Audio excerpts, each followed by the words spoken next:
Nous recevons un auteur qui pose une question essentielle pour l'avenir de nos territoires.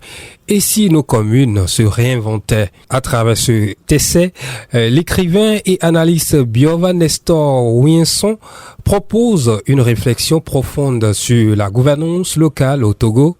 Il dresse un diagnostic sans complaisance de la décentralisation et met en lumière les défis auxquels font face nos communes. Le manque de compétences, la participation citoyenne ou encore limitée et la nécessité d'une véritable culture de la décentralisation. Mais loin d'un simple constat critique, son ouvrage propose également des pistes concrètes pour construire des communes plus efficaces, plus participatives, plus proches des citoyens. Ce livre s'adresse à la fois aux élus, aux acteurs du développement local, mais aussi aux citoyens qui souhaitent mieux comprendre comment se construit l'avenir de leur territoire. Nous allons découvrir avec lui les idées fortes de cet ouvrage, mais aussi l'homme derrière cette réflexion.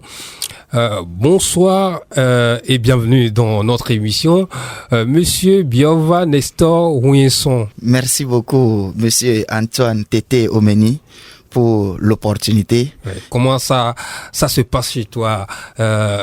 Bon, déjà pour la semaine, maintenant nous sommes au week-end. C'est ça, comment ça se passe? Okay, merci beaucoup. Je me porte bien, me porte très bien, et je l'espère également de votre côté. Alors, la première question, avant de parler de votre livre, qui est Biova Nestor Ouinson et quel est votre parcours? Ok, merci beaucoup. Je suis Biova Nestor Ouinson, originaire de Rompou, une localité non loin d'Ati-Togon, dans la commune Bamono 2. Et je suis un citoyen passionné par les questions de décentralisation, de gouvernance de proximité et puis de développement local. Mon parcours est marqué par des études en sociologie à l'université de Lomé et puis en gestion des collectivités locales à l'École nationale d'administration. Et également, j'ai eu des expériences en termes de prospection de terrain et puis d'animation sociale à travers la collaboration avec des organisations de la société civile et également des cabinets de consultance et des laboratoires d'études. Bon, j'ai toujours cherché à comprendre les dynamiques socio-économiques de nos territoires locaux et surtout pourquoi nos institutions locales peinent parfois à répondre aux attentes des populations et à ancrer leurs actions dans les réalités locales.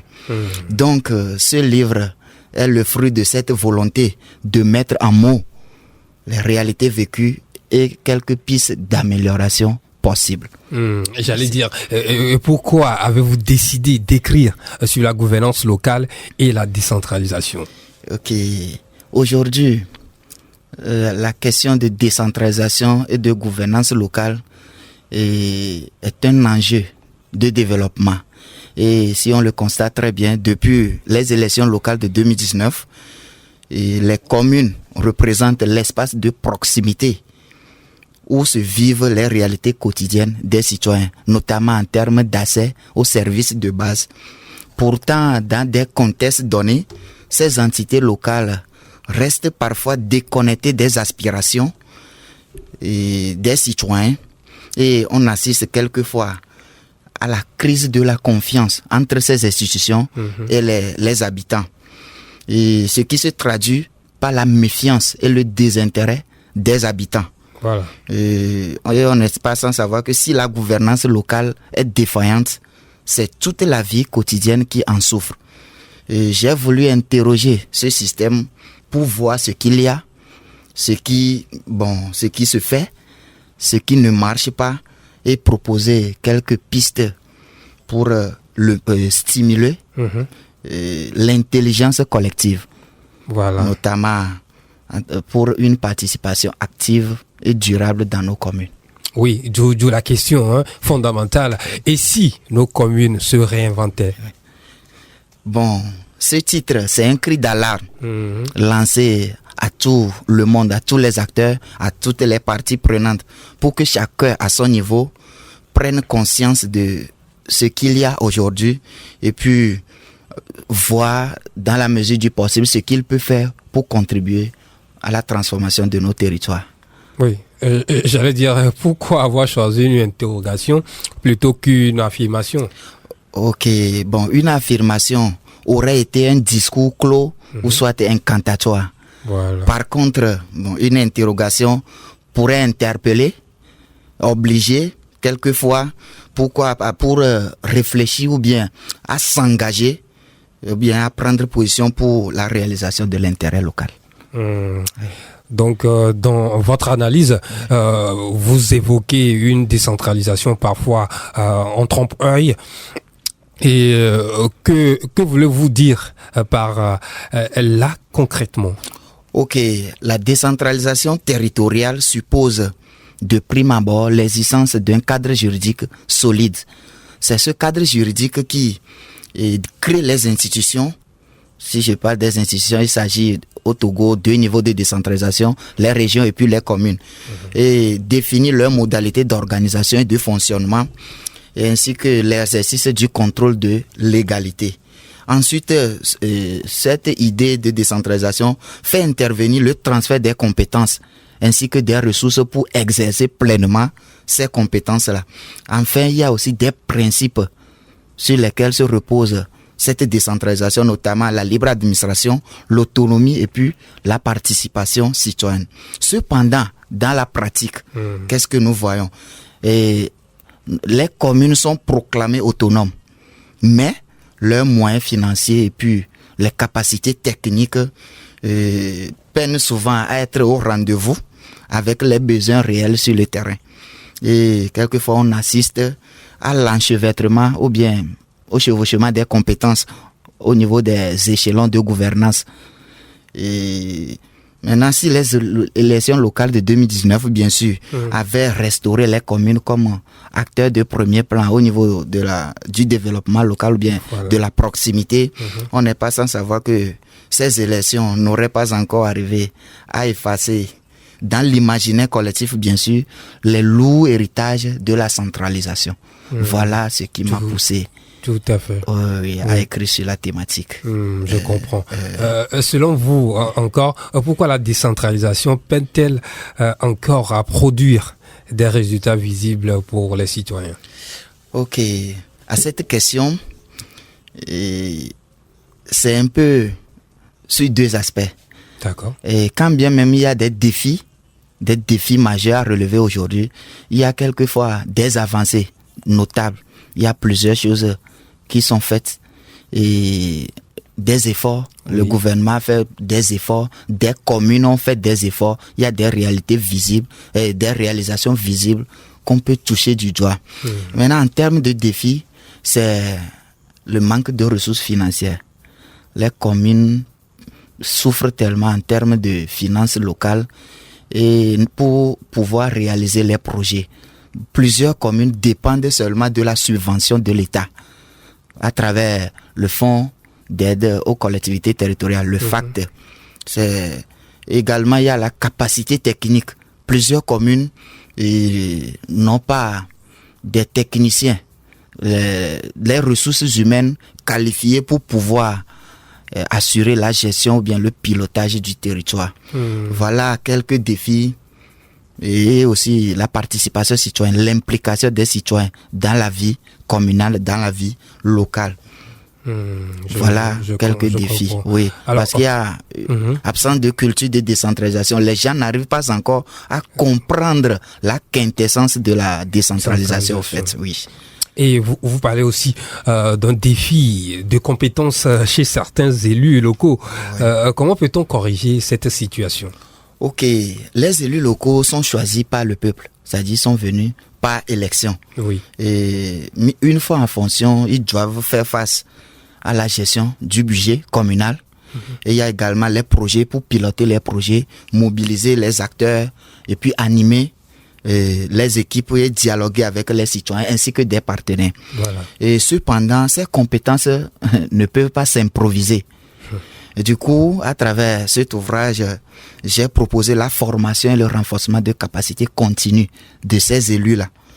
Ça veut dire ils doivent aller en quelque sorte à l'école de la décentralisation pour pouvoir acquérir des outils pouvant les aider à mieux piloter le territoire, à planifier stratégiquement, à budgétiser sincèrement et puis à évaluer avec rigueur. Donc, puisque un élu formé ne subit pas son mandat, il le pilote. Tout à fait. C'est-à-dire former et accompagner les élus locaux, c'est donner un corps et une âme à la décentralisation. Merci. Alors voilà. Et dans votre livre, vous insistez sur le rôle du citoyen. Le citoyen togolais participe-t-il suffisamment à la gestion locale? Et à cette question, je dirais que la participation citoyenne de nos jours au Togo, c'est le talon d'Achille dans nos communes. Pourquoi? Parce que la relation entre les citoyens et puis leurs communes est marquée par la méfiance. Voilà. Il y a la frustration et puis il y a la distance également. C'est ce qui nous amène à classifier les profils des citoyens à deux niveaux. Premièrement, il y a des citoyens actifs qui participent aux réunions, qui paient bien leurs taxes et proposent des idées. Mais ces derniers sont très rares. Voilà. Très rares. Et deuxième catégorie, il y a des citoyens passifs qui suivent de loin le fonctionnement de la mairie. Et ils ne s'opposent pas, mais ils ne proposent rien non plus. Et la plupart des citoyens aussi, ils ne connaissent pas leurs droits et devoirs envers la commune. Et ce déficit, crée quelquefois un cercle vicieux. Pourquoi je le dis? Moins le citoyen connaît ses droits et devoirs, moins il s'engage. Et moins il s'engage, moins il est reconnu. Moins il est reconnu, plus il se retire de la vie locale. Et lorsque les citoyens ne sont pas aussi impliqués dans la conception des projets locaux, ils les perçoivent comme imposés. Et cela entraîne de l'indifférence ou bien des résistances. Voilà un peu ce que je peux dire à propos de cette question sur la participation citoyenne. Alors, vous évoquez aussi dans le livre la digitalisation des communes. Est-ce vrai un levier de transformation pour la gouvernance locale? Parce qu'on sait de nos jours que voilà. Nous sommes à l'ère du numérique. Oui. Et on ne peut rien faire aujourd'hui sans faire recours à l'internet, aux technologies de l'information et de la communication. Donc la digitalisation des services communaux est essentielle pour la transparence, la rapidité dans les services et puis la proximité et l'efficacité des actions. Et imaginez une commune par exemple où les citoyens peuvent demander des services en ligne, payer des taxes en ligne ou bien accéder à des données, consulter les projets en cours dans la commune. Tout à fait. Et puis les rapports d'activité, signaler aussi quelques problèmes et aussi faire des propositions en ligne à travers une application mobile par exemple. Voilà. Vous voyez un peu? Voilà. Et cela pourrait plutôt réduire la corruption. La corruption, vous n'êtes pas sans savoir. Et amoindrir aussi les tracasseries administratives, améliorerait également la confiance et moderniserait la gestion locale. Voilà. Donc c'est très important. C'est très important la digitalisation. Il est vrai que ça demande beaucoup de fonds, mais petit à petit l'oiseau pourrait faire ou bien peut faire son nid. Je comprends. Et si les communes togolaises devraient changer une seule chose dès aujourd'hui, dès ce soir dans cette émission, quelle serait votre priorité? Ok. En termes de priorité, je dirais que les communes doivent s'inscrire dans une démarche d'intelligence collective. Et afin de fédérer tous les acteurs autour d'une vision partagée. Maintenant, cette intelligence collective permettrait de mobiliser les ressources propres et d'optimiser leur gestion. Donc voilà un peu la priorité. S'inscrire dans une démarche d'intelligence collective. Ok. Oui. Et après? Et si on met en place cette démarche et puis ça pourrait permettre, parce qu'ils ont des problèmes aujourd'hui à recouvrer les taxes et autres, une fois que l'intelligence collective est réussie et puis ça pourrait contribuer à la mobilisation des ressources propres et optimiser leur gestion. D'accord. Et je rappelle aux auditeurs que nous sommes toujours dans votre émission Nana Miss Show ce soir et on reçoit Biova Nestor Winson. Et si nos communes se réinventaient, l'auteur de ce essai, dont cette émission Nana Mix Show, on parle du livre et on parle aussi de l'homme qui est avec nous ce soir dans cette émission. Alors, Biova, dis-moi, quel impact espérez-vous que ce livre aura dans le débat public? C'est comme tendre un miroir à notre gouvernance locale pour y voir ce qui fonctionne, ce qui titube encore, ce qui pourrait être changé et ce qu'on peut faire, c'est-à-dire pour apporter des améliorations. En effet, ce livre se veut être une étincelle qui pourrait pousser chacun à s'interroger. Que dois-je faire pour que ma commune devienne un véritable moteur de développement? Voilà un peu l'impact attendu. Que dois-je faire pour que ma commune devienne un véritable moteur de développement? Tout le monde. Ok, c'est la question à tout le monde. Oh, oui. Donc voilà. Alors, certains pourraient dire que la décentralisation existe surtout dans les tests, mais pas dans la réalité, parce qu'on voit ce qui se passe. Alors, êtes-vous d'accord? Et à cette question, répondre par oui ou par non, serait trop réducteur. Et puisque quoi, il est vrai que de nos jours, les élections ont eu lieu, les institutions sont mises en place et que les communes peinent à produire des résultats tangibles. Et en dehors des énormes défis, il y a également des avancées très visibles. Donc le bilan est en quelque sorte mitigé au fait. Donc on ne peut pas dire oui ou non parce que c'est à deux sens. Merci. Donc, c'est vrai. Oui. C'est vrai ce dont on parle dans ce livre et dans cette émission ce soir. Pour vous, les amis, soyez toujours câblés. Nous sommes avec Nestor Biova Winson, l'auteur du livre l'essai. Et si nos communes se réinventaient? Alors, on continue de poser des questions sur la radio. Pensez-vous que certains élus locaux ne sont pas préparés à gérer une commune? Bon, comme je l'ai déjà dit plus haut, on l'avait évoqué. C'est une évidence, au fait. C'est une évidence. Et beaucoup d'élus locaux arrivent au pouvoir sans maîtrise du domaine. Le domaine de la gouvernance locale, décentralisation, développement local. Ils n'ont pas en tant que tel, quelques-uns, il arrive que certains n'ont pas en tant que tel une maîtrise dans le domaine. Et puisqu'ils ne sont pas formés sur la chose avant de venir. Du coup, ils viennent sans vision ou bien sans plan d'action clair. Donc, il faut dès lors professionnaliser la fonction de l'élu local. Oui.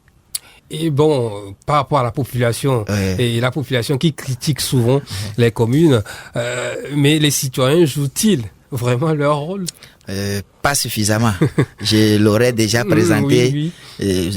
J'aurais déjà présenté deux catégories d'acteurs. Il y a les actifs et il y a les passifs. Donc, tous les habitants sont concernés et ils doivent reconnaître, ou bien les habitants doivent reconnaître qu'ils sont concernés tous, parce que c'est la vie quotidienne qui est en jeu. Les habitants sont concernés, ils ne participent pas. Ils ne participent pas. Ils se désintéressent de la vie communale. Ils ne participent pas. Ok. Les communes peuvent-ils réellement être autonomes sans ressources financières solides? À cette question, il faut dire que l'autonomie sans finance est une illusion. Pourquoi? Parce que la gouvernance locale ne peut pas se concevoir sans ressources financières.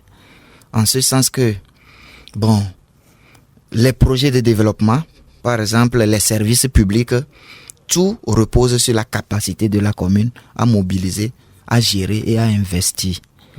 Et aussi, nous ne sommes pas à savoir si la décentralisation promet une autonomie des collectivités locales la réalité budgétaire de certaines communes révèle une dépendance vis-à-vis de l'État, les subventions de l'État, et une faible capacité de mobilisation de leurs ressources propres. Ils n'arrivent pas à identifier tous les acteurs, les contribuables, et s'ils arrivent à identifier, ils n'arrivent pas à mobiliser, à recouvrer tout. Voilà un peu la situation. Oui, c'est-on diront que telle commune est pauvre en ressources, par exemple, je veux dire financier, en fait, humaine ou bien matérielle. Matériel. Et bon, il est vrai, toutes les communes n'ont pas les mêmes réalités. Voilà. Bon, dire que la commune est pauvre en ressources, je n'arrive pas à concevoir cela, puisque il n'y a pas de territoire sans potentialité. Voilà. Il s'agit là-bas d'une question de stratégie pour pouvoir reconnaître ces potentialités, les mettre en valeur. Voilà un peu. D'accord. Selon vous, est-ce un problème de système ou un problème d'homme? Et à cette question, la gouvernance locale est à la fois systémique et humaine. Systémique, pourquoi? Parce que le système de décentralisation tel qu'il est conçu, on ne peut pas nier, reste encore incomplet parce que c'est une promesse qui n'est pas encore tenue. Et reste un peu incomplet. Pourquoi je l'ai dit? Les communes sont proclamées autonomes, mais manquent de ressources pour pouvoir subvenir aux attentes ou bien aux besoins. Maintenant, ce système, il y a également les ressources humaines qui portent la décentralisation, le système de décentralisation. Et certains élus manquent de formation, je l'avais dit. Et de même que des agents qui n'ont pas en tant que telle des notions sur comment on pilote un territoire. C'est à deux niveaux. Et les agents communaux et les élus locaux. Puisque la gouvernance exige des leaders stratèges, intègres et puis proches des citoyens. Donc, l'articulation entre système et homme explique mieux ces difficultés dont fait face nos communes. Alors, Nestor Biova Wisso, alors, quel a été le moment le plus marquant de votre parcours qui vous a inspiré à écrire ce livre? Ok, merci. Et ce livre, Et si nos communes se réinventaient, est né de ce que l'on peut ressentir quand on visite une commune, observe ses élus, écoute les citoyens et qu'on comprend que quelque chose ne fonctionne pas bien. Du coup, écrire ce livre, c'était comme marcher dans les rues de nos communes, écouter les silences, observer les frustrations et entendre les espoirs qui ne s'expriment pas toujours. Voilà un peu ce qui m'a marqué. Et pendant l'écriture, a-t-il eu des découvertes qui vous ont surpris? Oui, bien évidemment. Et c'est dans les deux sens. Puisque d'un côté, j'étais confronté à l'absence d'action visible dans certaines communes et aussi les limites, les blocages qui freinent leur fonctionnement. De l'autre côté, il y a des actions concrètes qui sont réalisées dans des communes, bien sûr. Et il y avait des germes d'innovation. Les populations ont mis en place des solutions innovantes et qui sont pleines d'espoir et qui prouvent réellement que le progrès dans nos communes est possible. Cela m'a beaucoup inspiré. Je comprends. Alors, quel chapitre du livre vous tient le plus à cœur? On se demande, c'est quelle question pour un auteur. Mais bon, voilà. Le livre est structuré en 13 chapitres. Mais nous ne sommes pas sans savoir. Et sans citoyens, la commune n'a pas de sens. Voilà. Du coup, c'est le chapitre sur la participation citoyenne qui me tient le plus à cœur. Alors, on va essayer de comment dire, de découvrir le roman, le livre, j'allais dire, l'essai. Voilà. Et si nos communes se réinventaient? C'est en combien de pages déjà? C'est un livre de 233 pages. 233 pages. pages. Mais je crois que c'est un peu très lisible. Oh, oui, c'est lisible. Oui. C'est bien lisible. Avec les chapitres et tout. Oh, oui. Voilà. Ouais. Alors, ça se vend combien? Le livre se vend à 5 000 francs. 5 000 francs seulement? Oh, oui, 5 000 francs seulement. C'est un cadeau. Oui, j'allais dire. Bon, une sorte de contribution pour que les gens maîtrisent mieux les enjeux de la décentralisation. En plus, c'est un outil. C'est un outil. C'est un outil. Et pour les élus. Les élus locaux. Et pour les agents, les techniciens communaux, la population. Et les citoyens. Les partenaires techniques et financiers. L'État, en termes d'organes central et puis déconcentrés. Oui, c'est ce que c'est en fait, c'est ma question. Oui. À qui pensez-vous en premier lorsque vous écrivez? Je sais pas, c'est aux élus, aux citoyens ou aux décideurs politiques? Et premièrement, j'ai pensé aux élus locaux et aux agents communaux. Pourquoi? Parce que c'est eux qui sont sur la ligne directe de la décentralisation. C'est eux qui sont appelés à piloter le développement local, à fédérer les acteurs, à mobiliser les ressources et à animer le territoire. C'est pourquoi j'ai pensé premièrement à eux.